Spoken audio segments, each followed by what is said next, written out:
welcome into the Gaming Discourse. I'm Tyler Frater alongside Richard Day the Cruz. I forgot to set up my mic. And Chief Engineer, Lieutenant Commander Connor Frater. And I'm here too. It is Monday, May 1st, 2023. Follow us on Twitter and Facebook at the Gaming Discourse. Go to our YouTube channel, YouTube/Gaming Discourse, Patreon.com/The Gaming Discourse. You can support us for $2, $4, $7, and $10 and get early access to our videos, access to our Discord server, more fun stuff like that. So a few things happened this week. Oh. To Microsoft. Oh, in the news, yes, yeah. And to another company that we'll know as Activision Blizzard that we will be talking about. And man, I did not expect that we would be here, and we're here for a weird reason. But we'll get to that. Actually, two big legal decisions came down. Remember the whole Epic Apple thing? Yes, of course. That apparently has either ended unless Epic can find a way to, I don't know. I don't think they're going to appeal it. They didn't say, but they may. But I'm not sure how much higher you can go than the Ninth Circuit Court of Appeals. After the Court of Appeals isn't the next step like the Supreme Court? There's a few different levels. I don't know. There's a few different levels. Yeah. I don't know. That's something I learned in high school. You learn the court, but then you forget about it because it's it's not really relevant to your everyday life. Mitochondria is the powerhouse of the cell, and that I think it's mitochondria. Anyway, Connor, what have you been playing? I've been playing Mountain Blade 2 Bannerlord. Hey, finally got back into it. It's been about a year and a half since I last played it, and it has improved greatly. Good. There have been a lot of good ease of life improvements. Oh, like quality of life? Quality of life, thank you. Okay. And then some structural improvements. When you get brought into a battle, if you're controlling your forces, like you're in control of the army, you can actually deploy them as if it was like an RTS. Oh, cool. Okay. And then you go into the actual battle itself, leading your forces. But I did get to experience something really fun. I got my own Pelennor Fields-esque moment. Leading a cavalry detachment because the AI had an open cavalry detachment. I was selected to be one of the commanders, so I dropped myself there. Flanked around, and when you hit someone in Bannerlord, a little damage, like a little pop-up shows how much damage you did. Sure. So I call the charge, and we're going into the side of the enemy, and charge all the way through, and the damage just scrolls for about 2 minutes of like all the people I ran into. Because when you run into someone with a horse, it deals damage to them. Yeah. So it was just like one damage. Mm-hmm. Whole bunch of people.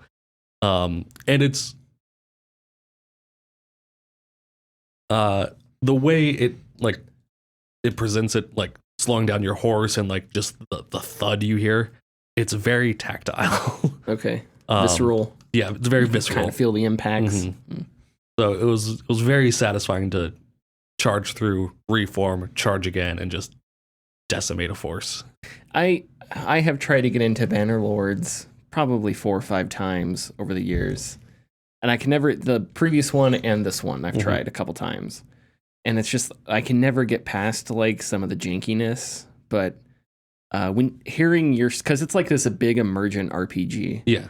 So when I hear your stories about it, it makes me want to get in and really, really, really try, because you're talking about commanding cavalry units and you could become a king, right? You can. Yeah. It's one of those emergent games. Like there's a couple of them. There's like Kenshi and a few other ones where you could just be a mercenary, or the way the mechanics work, you could end up being a king, or you could just be a trader, just be a farmer. Well, not a farmer, but you could. Okay.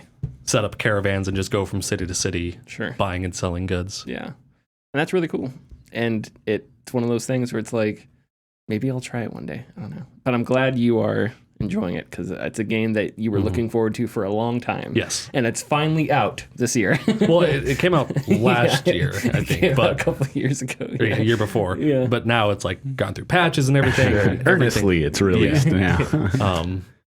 But you pointed something out earlier. You noticed I'd been playing it on Steam, and you noticed I had an achievement for executing a character that I have negative 100 opinion of. So what's the story behind that? Okay. Is this a rival king? No. So I had been granted a city, and the city rebelled. And one of the rebelling leaders I had captured. Wow. Okay. Yeah. And so you were the bad guy in that scenario. no. Okay, sure. Alrighty. It was rightfully mine. Okay, we'll go with that. We'll stick with that. Are we the bodies? Anything else about Bannerlords? Probably, but I can't think of anything right now. Okay, Richard. As the piece of trash I have Piece of trash. delved into to the free to play world of Honkai Star Rail. Filthy human piece There it is. Thank you. Honkai Star Rail is the newest game from Hoyoverse, who's made Genshin Impact and their other game, Honkai Impact Third. So this is their third game. I think they're fourth, actually. I think they have another one. I can't remember the name. But this one is a turn-based RPG, free-to-play turn-based RPG. So it's not action style like Genshin Impact. But it is free to play, so it does come with all the dressings of a free to play game. It's actually in many regards pretty much the same as Genshin Impact. It's set up, but everything is changed to a futuristic sci-fi format instead of a pseudo high fantasy type setting. I say high fantasy, it's not exactly correct, but Honkai Star Rail takes place however long into the future, and your main character, either male or female, is awakened by who is someone that is probably the villain. And it is in their plan to wake you up and kind of set you loose upon the world or the universe. And so you run into a group of people called Trailblazers who ask for to join you on their journey, and their ship is like a train. It's like a space train, and it will jump between. Neat. Fun. Yeah, you'll jump between planets, trying to. I think they're called Stellaris. No, not Stellaris. It's Stell something, Stell whatever. But you will go to each of the planets that have been infected by this rock that basically exploded however long ago, and when it impacted, it affected the world negatively. So you're trying to collect those to purify and help everyone. And that's as far as I've gotten, because it is a tactical RPG, so the story's not going to unfold, of course. Sure. And as with any RPG, you kind of are let loose to your own devices. And I think Star Rail particularly is a game that Hoyoverse decided that they just wanted to have a ton of fun with in regards to writing the game. Yeah. Because there are more than enough references to so many pop culture things, and some insanely endearing and funny storylines between the main character and trash cans and the main character and cabinets, because they kind of follow that open world cliche that like there's something in the trash can, if you check the trash can, like something will pop out, and it kind of turns into this like pseudo like meta joke. And I don't want to say love story, but it's kind of like the first time like you look at a trash can, it's just like you don't know why, but something's compelling you to like check out this trash can. And the first time you check it out, it's just what it is. The second time, like your other two characters who have a lot to do with the game as well, they're like, hey, what do you like, can we go? This is a trash can. And then later on, like whatever force is inside of the trash can is compelling you to dig through it, and then your partners will be like, what the hell are you doing? Like, this is gross. And like, yeah, the cabinet part is a really neat, like it's kind of D&D-esque, like the way that the story is told. Disco Elysium style. Okay. The way that it's told to you is very Disco Elysium-esque, and it's very like in your head imaginary. But it's very, very, very fun and very neat. But I think that so far, the online discourse about it has been extremely positive. And there's a lot of people who seem to be preferring the breath of fresh air that this game is bringing, particularly to a free-to-play format, because with tactical RPG, or not tactical RPGs, with just JRPGs in general, there really isn't a need to get new characters. So there's really no need to like pull for it. If you have people you want or need, the only other reason why you'd pull for somebody is if you just really wanted that character. Utility, maybe there might be some reason to pull them, but everyone pretty much has what you need to play the game just fine. So I've gotten to, I think right now the level cap is 34. So your Trailblazer level is 34, and that's when like you can stop moving ahead because that's as much as the game is out for now. Okay. With Genshin, it was the same. Genshin Impact, it was the same thing. You had, I forgot what the original level cap is, but now the level cap is 60. And it takes forever to get to that, but a lot of people have already reached the 34 because there are people who just streamers play all the time, and stuff like that. Yeah. But it's very endearing, very very fun, very very great. The main characters are really good too. You usually expect a game that if you choose between male or female, they kind of just represent an avatar to the world. Genshin Impact is a lot like that. They are a character, but you don't really feel like they are. You have somebody else kind of speaking for you, and you only speak sometimes. But in Star Rail, like Breath of the Wild, you actually make the dialogue choices that your character will actually make. Mm-hmm. And they range from very much friendly and nice to extremely sarcastic. You choose how you want to play, and any of your choices that you make are all very entertaining. So I think the writing team did an excellent job, but it's very fun so far. But it is more of a game that I can dip into for about like a half hour or so, and spend a little bit of time with and jump out. That's all I've been playing this week. Yeah, when you said Disco Elysium, I missed Disco Elysium writing is so good. I'm not saying it's as good as that, but the way it's presented but that's a good way, because I understand exactly what you mean.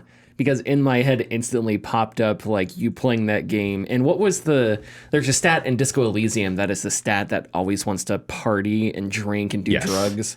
And it pops into his head every now and then. But I forget, it's called like body electro. It's some kind of electricity term. Yeah. But I could totally imagine like it popping in the, hey dude, that trash can over there. Yeah. Don't you just want to dip in that can? Come on, man, take a dip, like on the side of the screen, like that kind of dialogue. 100% at a disco. Yeah, I could totally tell. All right, so I did something very bad. Oh no. It was crime. You played Vampire Survivors, didn't you? No, I mean, I have been playing it a lot. It's a very good game. I unlocked a dog, which is badass. You run around as a dog, beating the shit out of monsters. I haven't done that. I've just done the panda. I have not unlocked the panda yet. The panda's awesome. He throws cherry bombs that like bounce all over the screen and then they explode when they're ready. I have gotten some insane. I can put down the controller and just because I have so many weapons going off, and the screen is just a rave. It's insane. Yeah.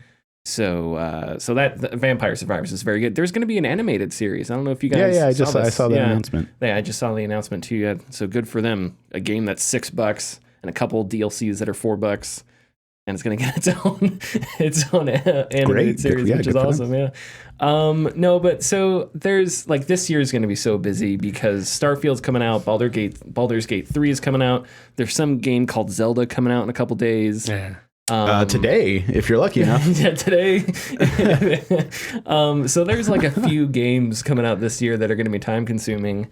And so what you shouldn't do is give in to temptation and start Pillars of Eternity 2. Oh, wow. which I did because I've been going through some of my back catalog, going through some smaller games. I played Faith, which is what would that be? 8-bit, like the Atari style, not even 16-bit. Like Atari style, where literally just squares. Literally just everything is one Atari. color. Yeah. Like a tree is green and brown. There's no like color differentiation. Yeah, that'd be Atari. It's Faith is like that, but it's a horror game. Surprisingly scary because it cuts between that and really creepy pixelized animation of ghosts and demons and things like that. So I was going back through playing some of these smaller games that I have and finding stuff to play on the Steam Deck. And I was like, okay, you know what? I'm going to launch Pillars 2. I'm just going to see how it runs on the deck, Real quick, so 20 minutes and done. Yeah, so buckle up, everybody. This is going to be real exciting. Hear me talk about Pillars of Eternity 2. So I'm like, all right, so let's check this out. I go in, I start messing around, and then it's like, man, I love Pillars so much. And so I just launched the game. Unfortunately, I wasn't able to transfer my save from my previous Pillars. I have a long, complicated history with Pillars. I played it through on the PC, loved it. And then I was like, okay, that was a lot of fun. And then it came out for the Switch, and I was like, oh man, Pillars of Eternity handheld. That's perfect because it's a lot. It's reading intensive. It's really slow. That's not great at a desktop. So I'll play it on the Switch. The port was really bad. It never got fixed. So I was like, well, damn it. Okay, I guess I'm just going to have to play the second one on the PC. Then Valve was like, hey, by the way, we have the Steam Deck. And I was like, son of a bitch. I'm going to have to. And then I was like, I'll have to wait to get to a Steam Deck. I got a Steam Deck. And so it's like, okay. And then it goes on sale all the time for like $20, the game and all the DLCs. So I picked it up a while ago. I wasn't able to transfer my save, but I created a new character and I just, created a hand cannon. But it's the beginning of it is so good. Pillars is such when we talk about writing in games, Pillars of Eternity, I would put up there with Disco Elysium. Sure. It is not the same funniness. It's not the same sense of humor. And it doesn't necessarily Disco Elysium is very much open about it's like this post-capitalist society, and it's a dystopia, and so it's very close. It's much closer to like Metal Gear Solid, where it's just socialism bad, capitalism bad. Like it just says the things that there's no subtlety. It's just throwing stuff in your face, which is fun. Pillars of Eternity is a bit different because there's aspects of religion, there's aspects of culture, society, colonialism, all this kind of stuff, especially in the second one. And it's all woven together so well because it has to do with how these different gods from this world interact and how the different religions interact and how previous wars impact people's attitudes while you're playing the game and stuff like that. And all the characters that you meet come from different aspects of that society. So like one of the main characters whose name is escaping me for some reason. One of the main, played by Troy Baker, voiced by Troy Baker. God damn it. Just as bad as Mercer. His name keep getting away with it. His name is escaping me. Anyway, he's a veteran of a war that had to do with a god, so it's like he kind of has certain opinions about that god and stuff. Anyway, so I started up Pillars 2, and I'm like, yeah, I'm just going to have to... This is a bad idea, because Baldur's Gate 3 comes out, and that's another game that was 1,000% I was going to play on the deck, and I have essentially a different version of Baldur's Gate that I'm playing through now, but it's so good. The premise of Pillars of Eternity 2 is that you're on a ship, and you're in like sort of like the Caribbean islands, so you're kind of a privateer, or you're not. Well, I guess if you roleplay it, you could be a pirate. But you could also be more, wasn't like a privateer, like a legal pirate, like hired. Yeah, that's kind of what I was trying to get to. But and the way they do this, a minor spoiler, very opening of the game. So in Pillars of Eternity, the first one, you have a castle that you capture, and it becomes your stronghold, and that's where you stay with your companions, and you can put up defenses, and you have to defend it when it gets attacked and stuff like that. And so this idea that your sort of adventure company has like this headquarters, right? Well, there's a statue underneath this castle, a giant, massive statue buried underneath the ground. So at the very beginning of Pillars 2, the statue comes to life, a god inhabits it, and it wreaks havoc and destroys your castle and walks off. And in an attempt to figure out what's going on, you and a couple other people chase after it, and it walks out into the ocean, and it's causing storms and all kinds of other stuff. So it feels like they wanted to do, they did their like medieval thing, and they're like, wouldn't a pirate RPG be cool? Yeah, how do we do it? Your castle's destroyed and you have to go to the ocean. Okay. And so they just toss you out. That's a retreat. But it's fine because it works, it's fun. And so now it's a different setting, like it's the Caribbean, right? And Pillars of Eternity has always kind of been, it wasn't really medieval, it was more like 16th century, like that weird Renaissance time period where like guns were in their infancy. Isn't Greedfall kind of in that same I don't know vein? Okay. But it's not like colonial like 1800s, but it's also not like 11 or 1200s. It's like right kind of in there because there's like blunderbusses and stuff like that, like trade discovery. routes. Yeah, one of the there's a company. Renaissance. Oh, Renaissance. Connor, sorry. we all know you know a lot about history. You know the difference between the Byzantine Empire and the Holy Roman Empire. Congratulations, okay? And the Latin Empire. What was that tweet? If he knows the difference between the Byzantine Empire and the Holy Roman Empire, you're his side chick to his map game addiction. Yeah. Something like that. Yeah. No, so anyway, so it's really good thus far. One of the big changes is that it has gone down. The first game was 6 characters in a party, and that was Baldur's Gate 2 with 6 characters, and it has gone down to 5 characters, which is interesting. So you don't have as many options for party synergies and stuff like that, but you can multi-class in this one, which I don't think you could do in the first Pillars. And multi-classing is, where you take 2 classes, mash them together, and you get like half of the abilities from one class, half of the abilities from the other class. But I always play as the priest because I like to have, I create the character that's going to heal everybody, and then I collect all the people that are going to do the fighting for me. And I just manage all the, my character manages all the healing and the buffs and all that kind of stuff. But yeah, it is a intense, reading heavy, rule heavy RPG where, I was a couple hours in and I was getting my ass kicked in a couple battles, and it was just because I didn't have the right, I needed to find another character. And it's awesome to encounter characters that you met in the previous game, because the characters are so well written, the world is so dense, Pillars of Eternity is so dense. To see what characters have gone on and done, and then reconnecting with them is really cool. So yeah, I'm really excited. But I just know that it was I'm gonna feel bad if Starfield. It's Starfield comes out next week. I'm 60 hours into Pillars and I'm nowhere near the ending. I know it's not gonna be. I'm gonna be so disappointed with myself. But I couldn't help it. As soon as I launched it, the music was great. And I went into the character creator and I was like, this is happening. I can't stop myself. It bit me. Yeah, no, doesn't it? It does suck. And I think that's why I was so excited when I played Dragon Quest 11 last year on my Switch with my cheats on, because it was just oh, this is great. I really want to play this game. I want to experience it, but I want to play it for the story, not necessarily 100 hours of doing the same thing. Yeah. These cheats help supplement that, so I can say I got done with that and move on to the next thing, because everything comes out so fast. You only have so many times and so many hours in a day, et cetera, et cetera. So, oh my God, I know how it feels starting out something daunting, because oh my God, and there's another Amnesia coming out this month that I'm going to try and review. Wasn't that pushed back, or that was pushed back to this month? Yeah, that's on the 23rd. Okay. So good God, why? And it's a first world problem. I know, I'm joking, but I'm really excited, and it works great on the deck. The deck doesn't have an official control scheme, but the touchpad works as the mouse. You can pause. The way Pillars of Eternity works is it's real-time combat, but you can pause at any time. Oh, okay. So, and there is a turn-based option as well that they introduced into the game, which was interesting.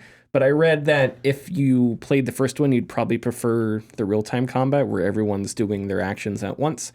But you can pause the game, so you don't have to be as worried about because with your thumb, it's going to be slower than using a mouse on a desktop.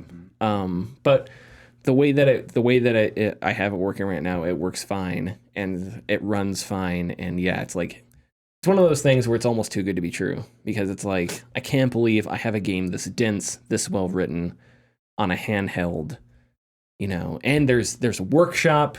It's workshop enabled, so there's all kinds of mods people have made. I'm really, really, really, really stoked to get into it, and the story's really interesting thus far. Do you guys play Pillars at all? No. Little. Okay. So, well, we won't get into the story then, but it's really interesting because it's mysterious and it has to do with this god waking up and killing people and walking into the sea, and you don't know if there's malicious intent behind that. You don't know if this statue woke up and it's just sort of like an animal, it doesn't really know what it's doing. So the writing addresses that in your dialogue. It's do you blame the statue for what it did? Are you maybe more compassionate and you just want to figure out what's going on? You don't want to accuse him of anything. So, so good, so exciting. Okay, we can hit the ad and we can talk about Microsoft. Thanks for listening. If you like our content, please consider subscribing or leaving a like and comment. You can find us at patreon.com/thegamingdiscourse. And our tiers are $2, $4, $7, and $10 and include getting your name in the video credits, early access, and access to our Discord server. Or if you don't know the difference between the Holy Roman Empire and the Roman Empire. We're not talking about history anymore. What's the UK's CMA? Competition and Markets Authority has said no. You lose. Good day, sir, to Microsoft. The CMA stopped Microsoft's deal with Activision Blizzard over concerns the deal would hurt the future of cloud gaming, leading to reduced innovation and less choice for UK gamers in the future. Reading directly from the CMA statement, quote, the UK cloud gaming market is growing fast. Monthly active users in the UK more than tripled from the start of 2021 to the end of 2022. It is forecast to be worth up to £11 billion globally and £1 billion in the UK by 2026. Microsoft already accounts for an estimated 60 to 70% of global cloud gaming services and has other important strengths in cloud gaming, from owning Xbox, the leading PC operating system, and a global cloud computing infrastructure, Azure, and Xbox Cloud Gaming, end quote. The CMA, the Markets and MCA, I said CMA, MCA, Markets and Competition Authority, says Microsoft's proposal contained a number of shortcomings. Among them, it did not sufficiently cover, and this is directly from the press release as well, it did not sufficiently cover cloud gaming service business models, including multi-game subscription services. It was not sufficiently open to providers who might wish to offer versions of games on PC operating systems other than Windows. It would standardize the terms and conditions on which games are available, as opposed to them being determined by the dynamism and creativity of competition in the market, as would be expected in the absence of the merger.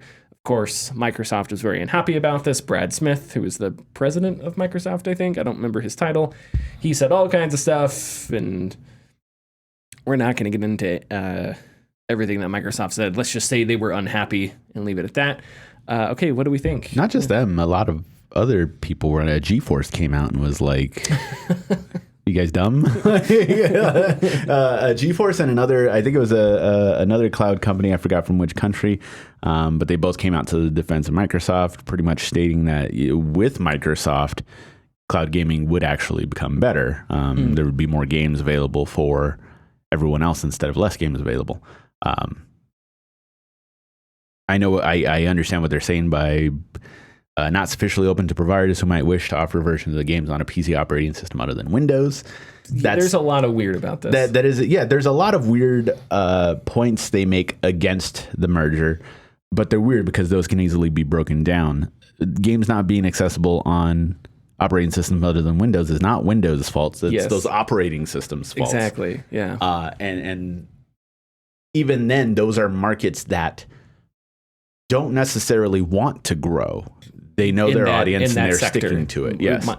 Like Apple may say that they take gaming seriously, but that is not the thing Apple really takes seriously. No, and it's not the thing that they really want to focus on. When we're talking about operating systems, I think I'm not an expert, but there are three. There's Windows, Microsoft. There's Windows, Mac, and Linux. Yes. Like, that's about it. I don't know of very many other. I'm sure there are other operating systems out there, but none that are used on a scale that like really matters. Mm-hmm. So I thought that was strange that it's like, well, what do you want Microsoft?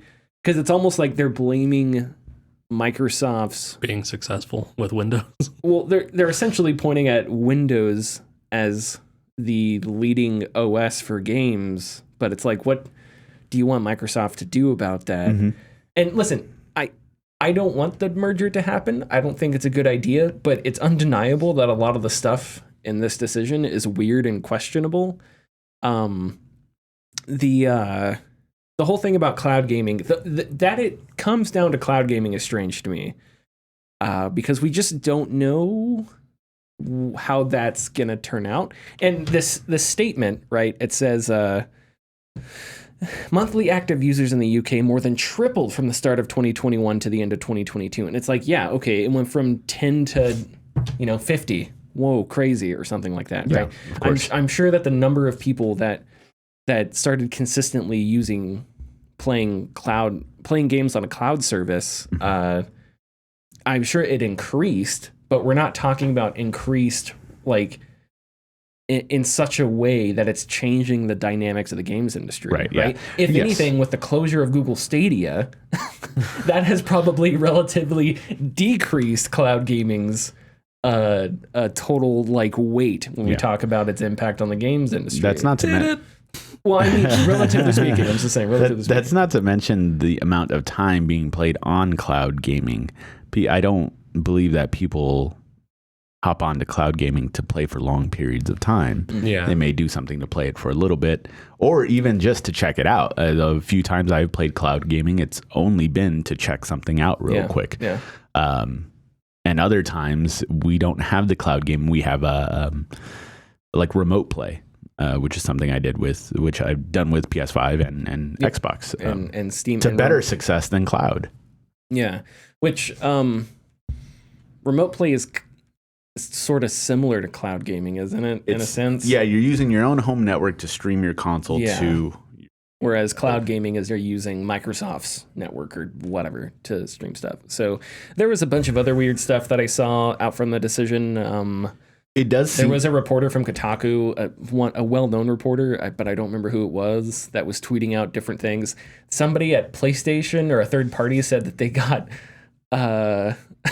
like, what was it? I should have put this down. This is anecdotal and off the top of my head. I'm paraphrasing, but something like they were streaming from a PS5 and they got the latency, slower. What would be the term there? There was less latency than if you're playing it directly from the hard drive, which I was like, that seems impossible. The laws of physics seem to dictate that that's impossible. Like if light goes one speed and we're talking, this is 500 miles away, and the distance between your hard drive and your screen is a meter. Like the laws of physics dictate that can't be true. Like, right? Am I crazy? I don't know. Unless you were playing on a console that was directly next to the entire infrastructure of your streaming service. So there was stuff that came out of this. They were just orbiting a black hole, so time was a little funky. There you go. They took Matthew McConaughey, shot him across the black hole. Newton's third law. It's spinning around really fast. It's also very interesting that even not like major naysayers, but a lot of other naysayers were also kind of like, well, this is weird. Like in the conversation online. But I don't know what's going through the heads. Unfortunately, I've read some opinions from other people that in the past, most if not all of the appeals brought to the CMA after their decision usually have not gone through. Okay. Either. So we'll see how that turns out. Although I think Microsoft released a statement that was kind of like trying to get the attention of the ones that voted against it by playing the political game and like using. Well, and Brad Smith called out. I'm going to pronounce this horribly. The UK's prime minister is like Richie Sunak or something like that. Mm-hmm. He even called out like the prime minister.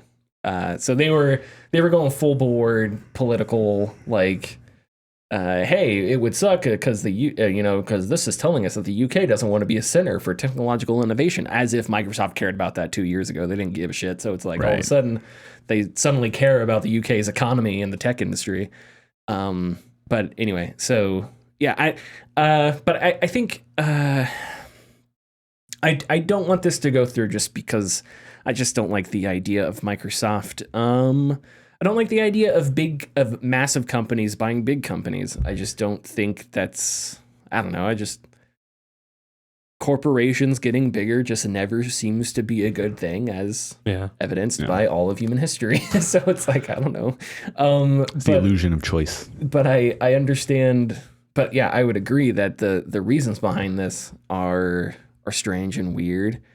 And I don't remember what the FTC specifically said, but I don't think the FTC, I'm sure cloud gaming was in there, but I don't think they were just concerned about Microsoft's pull with cloud gaming. But they also haven't come to a decision either. No, because that's going to court. Yeah. The FTC is taking them to some kind of court, and And who knows how this decision is going to impact that, if it does it at all, I don't know.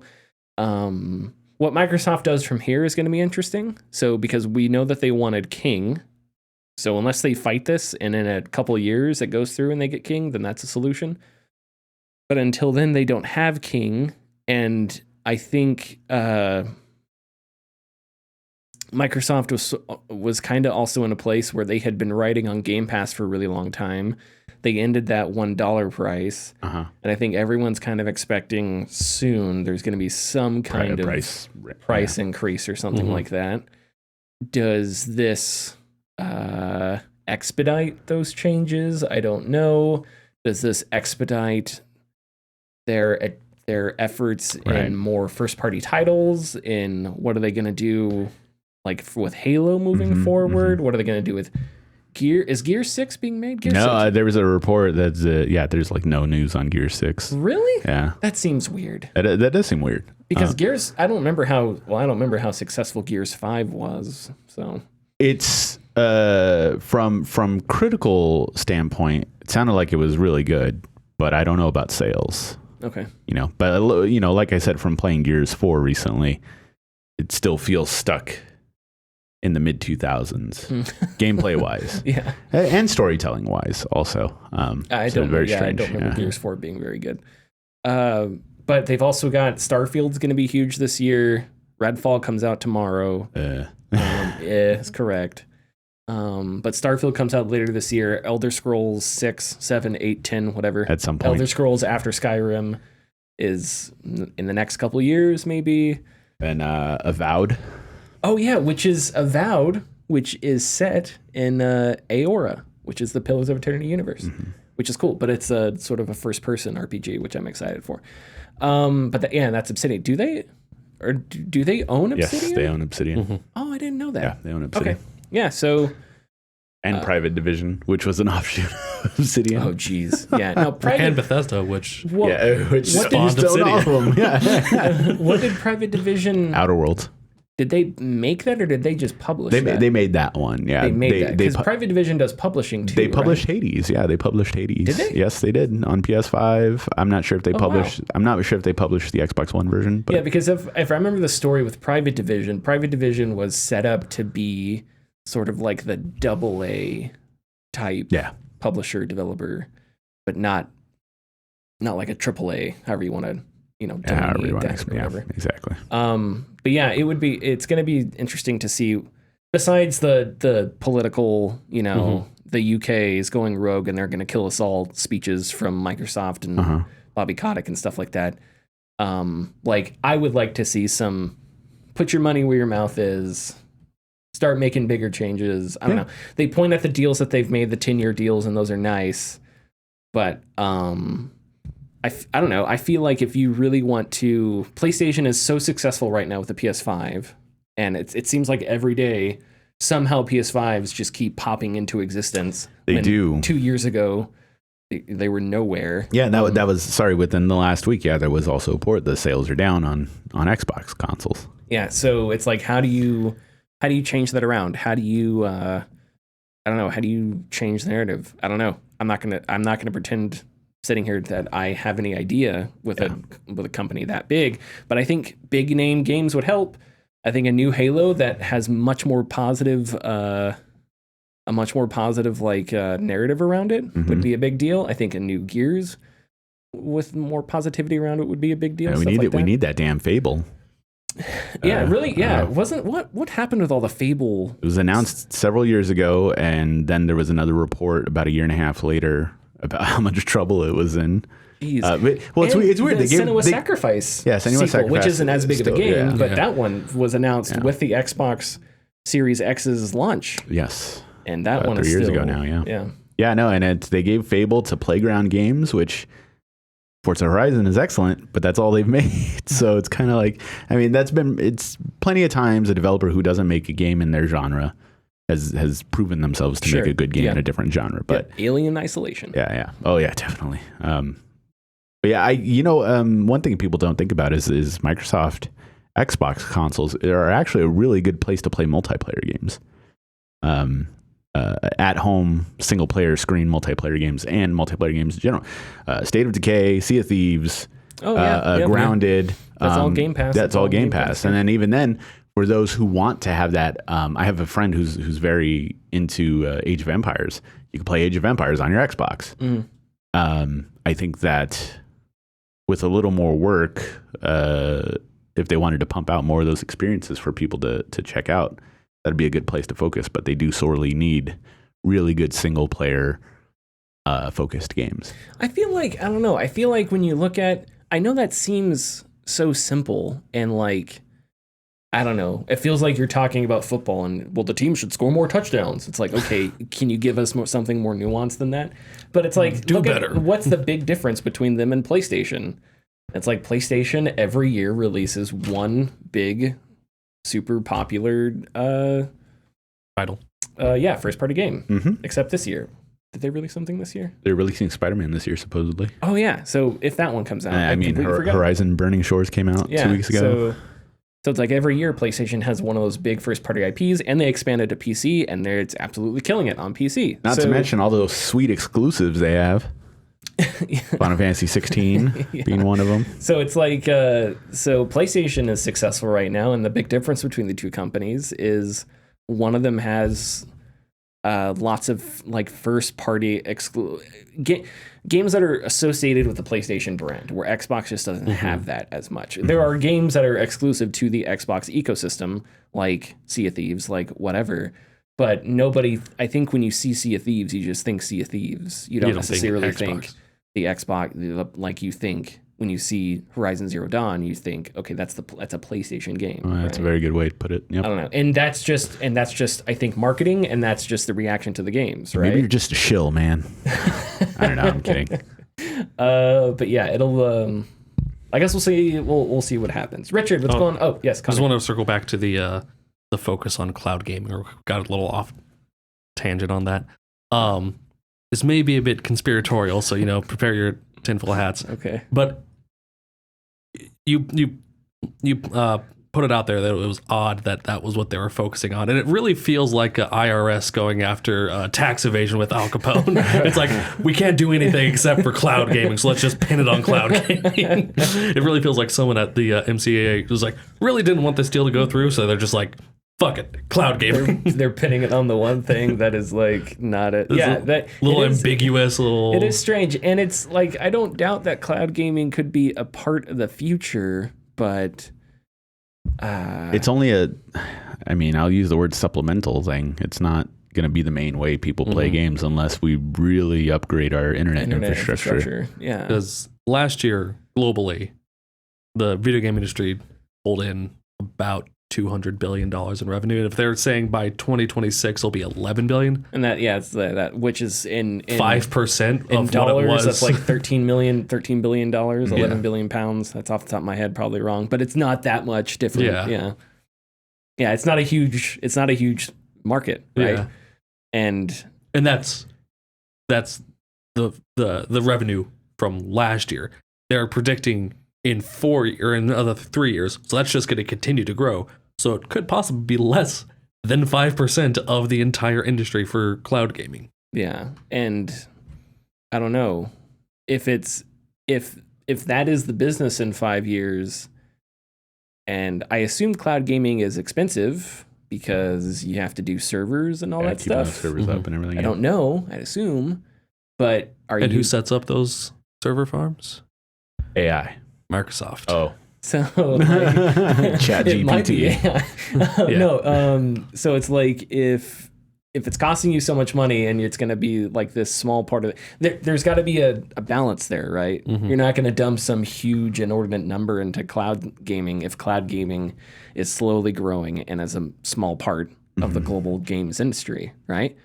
And you have to fight off, assholes like me that just don't like it because I don't like the fact that the game I'm playing is controlled by some company that doesn't give a shit about it. It makes me feel better to have something on a hard drive or on a disc. Yeah. I don't care how old I feel or I sound when I say that. It just makes me feel better. Even though in reality, the games on my hard drive can be just as easily corrupted, I'm sure, with updates and things like that, but I don't care. I don't know if you heard, but your games are not on discs anymore. Yeah, I know. It's like they basically. The It's disc like is just the DRM It's like now. placebo discs, essentially. Oh, here's your disc. Put it in, and then it just tells the store to download it. Okay, Richard, what's going on with Apple and Epic? And what's this? Apple has won their appeal. Apple has won their appeal in the Epic's case. This is a report by Bloomberg and GameIndustry.biz. The U.S. Ninth Circuit Court of Appeals upheld Apple's App Store policies after Epic sued them in 2020 over antitrust concerns. The ruling says Apple's online marketplace rules do not violate federal law, and the ruling also upheld a ruling in Epic's favor, allowing devs to steer users to make payments outside of Apple's payment system. Reading from a Bloomberg story by Malathi Nayak and Mark Gurman, quote, the U.S. and European authorities have taken steps to rein in Apple's stronghold over the mobile market. In response to the Digital Markets Act, new series of laws in the European Union, Apple is planning to allow outside apps as early as next year amid a changing legal landscape. Apple also plans to let users more easily change default settings, allow alternative web browsing engines, and open up more of its in-house features. End quote. Yep. So as far as I know, this is the end of the Epic Apple thing, because I don't know. I guess Epic could appeal. I don't know. I didn't read anywhere that they were. And if this is the end of the Epic Apple thing, you'd assume that's the next step up is the Supreme Court, which I don't think this is going to go to the Supreme Court. Yeah, I don't think. And if this is the end of Epic and Apple, then you'd assume this is the end of the Epic and Google, because that lawsuit has been going on at the same time, right? Because it's the same exact. I think it's almost the same exact thing going on. I never was sympathetic toward Epic. I think Tim Sweeney has some good ideas. I also think he's like one of these metaverse dudes that is a bit like headstrong. And NFT guys, and the Epic Store allows NFT games and stuff like that. So it's just it's crazy and weird. But I do think there is some believability, some sincerity in his like get rid of walled gardens type philosophy and stuff like that, which is fine. But yeah, it wasn't like I was rooting for Epic in this case. I am interested how things will change. I don't play a lot of mobile games, but I assume if all of a sudden these publishers can cut out Apple taking a 30% cut, you're not just going to say, well, that would be nice, but we're going to leave our game alone. I'm assuming you're going to do what you can to steer people away from the App Store to a web browser and then start making payments that way. It also depends on what they're paying. Like, because if payment is like PayPal, if you have the PayPal app, it's just going to go to your app and not a browser. So it'll be easier for a lot of people, or easy for a lot of people. I wonder, does Apple make anything off that through like PayPal? I wonder. I don't think so. I don't think so. Yeah. No. Yeah. Huh. Okay. Well, in any case, that could be a thing. But I don't really have a whole lot else to say about this. It's interesting because this was such a big deal when it went down. Yeah, a couple of years ago, yeah. And it just feels like it fizzled out. I think it was more of a big deal because of the theatrics around it, not necessarily. Because I think that for some particular points, the stance that Epic has against Apple is sound. Yes. Like forcing or funneling your users to only use something that benefits the person instead of, the consumer, is probably something they wanted to shed light on. However, the way they did it was very sensational, very eye-rolly at times as well. Oh, yeah, definitely. Both. Again, just like with the Activision Microsoft merger, both companies made themselves look like complete babies with the kind of arguments they're making and stuff. It definitely is a issue that probably should be looked at, but most people don't care about. Does that make sense? Yes. I think I think most people would probably agree with Epic's sentiment. I think we at this table agree with Epic's sentiment, right? And I think we would also agree maybe Steam could probably ease up on its 30% take. I don't have Steam's financials. I mean, Valve's financials in front of me. They're a private company, but if Gabe were sitting across from me, I'd say, hey, could you back off? Could you go to 20% and still run a sustainable business? And he'd start on some libertarian rant. Yeah, exactly. He's like, oh, wait, I got a call from Waystar Royco. I got to go on my yacht real quick, Tyler. That's a Succession reference. I'm one of 12 people that watches the show. But definitely more than 12 people watching that show. Dozens of us. Dozens. But like, that's the other thing that I was curious about. I do wonder if developers start working ways into bypass Epic's 30% or Apple's 30% cut on mobile, why I wonder if we'll start to see that on desktop too. Because if you have a business where you have both a desktop and mobile versions of a game and you're doing it on the mobile side, why not try and get somebody for when they make a payment outside of the Steam ecosystem, launch Firefox or Google Chrome, make a payment there, and then they can alt tab back into the game. Yeah. If anything, PC users are more used to switching tabs and windows and stuff to do stuff real quick. So I wonder if we don't see more of that and what kind of reaction we get. And you can buy. Well, I don't know if it would, because a lot of the in-app purchases, the in-game purchases on like Steam games happen outside of Steam already. Do they? Yeah. Oh, you know what? You're right. Because the only thing you can like purchase in Steam and a lot of games open browsers anyway. Yeah. So maybe that's something that's already happening. Yeah, or just it's never been an issue, and Steam just sells the game because it's just a storefront. And they've, yes, that there may be a push for them to reduce their take from game sales from 30% down, but in-app purchases. Because now that you mention it, like, in-app purchases have always been outside of Steam. A lot of times, except if you use like a Steam gift card and deposit the money, or deposit money into your Steam wallet and purchase it through that way, then you're going through Steam, but it's still money just exiting Steam. It's not money being spent within Steam's ecosystem. And that's a good point. I think you're right, because I can remember distinctly clicking on things and it opens browsers. Yeah. It opens the Steam browser. It opens Google Chrome or something like that. So, no, I think you're probably right. I think that probably a practice that already happens to some high degree. Okay, good point. We'll move on. Unless we got you're gonna do another story. Yeah, if you want me to. I'm gonna kick back and smoke. Hey, you seemed tired earlier, so and, browse my phone. Go ahead, not browsing. Just we have a little more information on PlayStation's live service push. This is another story from GameIndustry.biz. But last week we talked about the PlayStation's acquisition of Firewalk Studios and its live service push. Game Industry said that PlayStation had 10 live service games in development. And we talked about what would they be, and if it would affect them any sort of GameIndustry.biz spoke a little more with Herman Holst about the live service push, and he said this, quote, "There is a risk that we talk about live service in generic terms as if it is a single genre or even a single business model. PlayStation Studios are making a variety of games that could be referred to as, quote, live services, targeting different genres, different release schedules, and at different scales. We are also creating games for different audiences, and I take confidence from our track record in creating worlds and stories that PlayStation fans love," end quote. Yeah.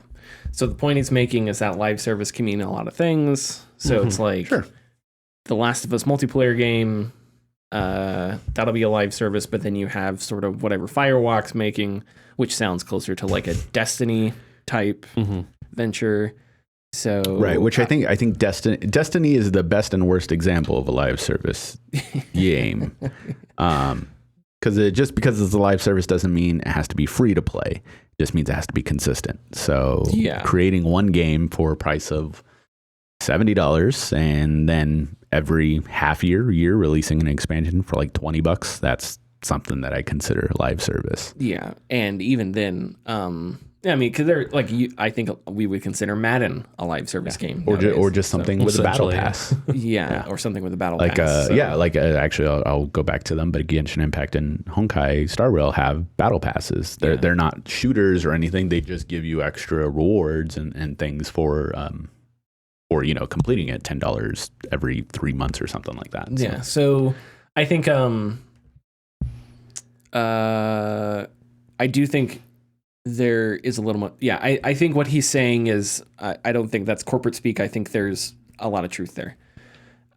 Because if you do release games that are meant for retention and stuff like that, and sort of separate genres, separate demographics, you could probably get away with it in a better way than you would if you had like two games that were really similar to one another, and that would cannibalize one another. I don't know. We'll just have to see the games. Yep. Because I think on some level the games industry does have like saturation problems, and that does lead to games not doing well. Remember, like Lawbreakers, right? When hero shooters were a big thing. There was a Ubisoft hero shooter. There was a hero shooter there was like another hero shooter.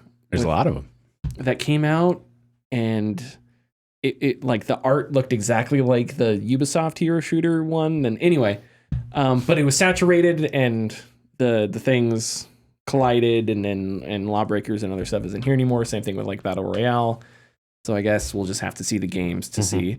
But I think if you did it right, the idea, and to like what degree do you mean live service, you could probably have 10 live service games and them not necessarily compete with each other on some massive scale to the point where they don't cannibalize. So yeah, that cleared it up. Thank you, Herman. We appreciate your insights. Gotta get some sort of nickname for him. Yeah, what? The holster? Get it? Like like Hulk Hogan holster. Yeah, well, but that's like a gun holster. I know. I don't know. I can't think of like we'll come up with one eventually. Yeah, Herman Tidbits. Anyway, do you know one game or one genre of game that I think would do really well, and you kind of mentioned it on as a live service game for PlayStation will be The Show. Which is a live service. Yeah, they essentially are. Yeah, it is a live service. I mean, it has all the stuff that Madden has. They just release a new version of it every year. For $60 again. Yeah. And I think it'd be way more, I think it'd be way more profitable for them to like it absolutely do the initial for 60, 70 or whatever, and then like every year the roster upgrades and everything for like $30. I think that's if we have to, if live service has to exist, I would rather have that. I'd rather have a premium priced Destiny 2, and then every few years there's like a $40 expansion, right? Well, one that's worth it. The one that's worth it, exactly. One that actually gives you. I would rather have that than battle passes and cosmetics locked behind microtransactions and in-game currencies and all that bullshit. I would much rather have larger chunks of content that are more expensive. Isn't it funny because we're just talking about expansions now? Like, exactly. And it used to be called an expansion pack, right? Medal of Honor Breakthrough. We could go through a bunch of them. So it's like horse armor. No, that was a microtransaction. That's the start of problems. Wait, shit, no. Son of a bitch. Well, no, I mean, everything is cyclical, man. I know. It's like we're reinventing the wheel. We're geniuses. I know she was probably trolling, but there's a TikTok. What if we just had a phone inside of the house that everyone could just use? And it was just like, we've had that. Okay. It's like trying to develop an underground transport system using Teslas and just making them longer and connected together. And oh shit, we just invented the subway again. But better. Because it's Tesla. Jesus. Head to Tidbits, dude. Do you have Tidbits? Yeah, I do. What if I told you, in this world, there are bits, and there are tids, and Richard is the only man who can put them together into tidbits. Escape from New York going on in the background. Oh, hell yeah. And then just cut to President, huh? and Richard. Pokemon adults need to be stopped. Oh, boy. This is a kind of a good story, but Hareruya 2, a Pokemon card shop in Akihabara, has implemented a new policy regarding the sales of Pokemon cards. They will no longer be selling cards to anyone over, quote, junior high school age, which is around like 13 years old. They're hoping it will block adult resellers and make new cards more accessible to children. The last card expansion pack that came out for Pokemon, tons of photos of the lines for that release, and it was just all adults who were waiting to, I'm sure they play the game too, but I'm sure a lot of them were just wanting to resell that shit. Yep. This is going to happen now, though. Resellers just gonna start hiring kids. It would just be research. So all right, so there's this it's one of my favorite missions of all time in any game. But in Yakuza 0 takes place in the 80s, around the time Dragon Quest 2 or 3 came out on the NES, which was like over there, huge cultural phenomenon. Like people took days off to get this game. So you run into a kid who is crying because an adult like stole the game from him. The kid like saved up enough money, steal the game. The guy steals the game from him. So you go track down the guy. The guy handed it off to another dude, and so you find out that the man he handed it off to was that kid's dad, and he was trying to get the game for his kid to make his kid happy, and he was a Yakuza leader, so it was just like this whole thing. So it sounds very Yakuza. That reminds me, it's like, what if these adults were just trying to buy these games for their kids, but they just it always makes me there's something similar in sports where it's like if you show up early to a game or batting practice or something, and it's like you have all the kids that are trying to get like a ball signed, and it's like 10-year-old, 10-year-old, 9-year-old, 11-year-old, 12-year-old, 14-year-old, 68-year-old who has a backpack full of things that he's definitely going to sell on eBay, and then like 12-year-old, 11-year-old. It's like, what are you doing there, man? Come on. Yeah, that stuff bothers me. Let the kids have fun. Let them see their heroes. Get out of there. Let them have the CODs. Get out of there. Okay. Zelda history resurfaces thanks to homebrew. We love homebrew and we love preservation and all that jazz. Yes. A modder, a homebrewer by the name of John Lay, the other day posted to Twitter to announce that he has released a port of the CDI Legend of Zelda game, Zelda's Adventure, for the Game Boy. Zelda's Adventure was one of the 3 Zelda games that's very infamous for being terrible. However, Zelda's Adventure is probably the closest to an actual Zelda game. Whereas the other 2, Faces of Evil and Wand of Gamelon, are like these weird FM. Yeah, you would die. These weird FMV, weird ass Zelda games. But Zelda's Adventure is actually like a top down Zelda thing. So he in GB Studio demade the game and ported it to Game Boy, hopefully to make it a less painful experience to play for those who want to, experience Zelda's Adventure. There are some bugs to it at the moment, but he's going to be working them out. If you are interested in knowing, I had to. Sorry. No, that's fine. If you're interested to know, Zelda's Adventure typically goes for over $1,000 on the secondhand market. It was a huge failure. Nobody bought it, so that explains why. And now everybody wants it. Yeah, Zelda's huge. Right, we are radical preservationists in here. Well, we are radical preservationists. Got some bad news about preservation, unfortunately. Oh, why? Gaming preservation site Forest of Illusion has shut down. I actually recently started following these guys a couple months back because they were very cool. They mostly handled the preservation of Nintendo stuff, like Nintendo stuff that never saw the light of day. Yes, it is a minefield. It's not what you think, though. The other day, a notice was placed on their website and their Twitter handle that stated, "Hi, everybody. Forest of Illusion is coming to a close. See our official statement here," in which they provided a link to archive.org, which their page on archive.org has pretty much all the articles they've ever made of everything they found. But Forest of Illusion was headed by 3 people, and unfortunately, it just could not sustain itself, even with donations and whatnot. Wow. So they had to close. Recent discoveries from them within the last couple months include a canceled version of the Holy Bible for the Game Boy Advance, Nintendo AGB aging cartridge, which was this really neat Game Boy Advance cartridge that they would use at the repair centers to test to see if everything was working correctly on the system. And then a revision A of the Nintendo Demo Boy 3, which the Demo Boy was essentially a modified NES console that could play Game Boy games as a demo unit in stores. It was really interesting. But they've covered a lot more stuff. But I came across them and I thought they were really interesting. I started following them. Of course, now they shut down. So it's my fault, everybody. I'm sorry. That's too Richard. What the fuck? What the fuck, Richard? And of course, talking about earlier, Honkai Star Rail is a hit. They have hit 20 million active users and downloads within a week, 4 or 5 days. And as an add-on, it has made $40 million in U.S. money since 4 days ago. 5 days ago. Okay. Good for them. Yeah. Good for them. Good for them. Good for them. It is alive. But that's all the tidbits I have today. Follow us on Twitter and Facebook at The Gaming Discourse, youtube.com/TheGamingDiscourse, patreon.com/TheGamingDiscourse. Check out the Gaming Discourse FM. Do that. I apologize. Richard, do you want to talk about that real quick? Gaming Discourse FM, you can head over to our YouTube channel and listen to some music that we like to highlight, some of our favorites. Really good. I screwed that up, but it's really good. No, it's my fault. It's all my fault. And we will see you next week. Bye-bye.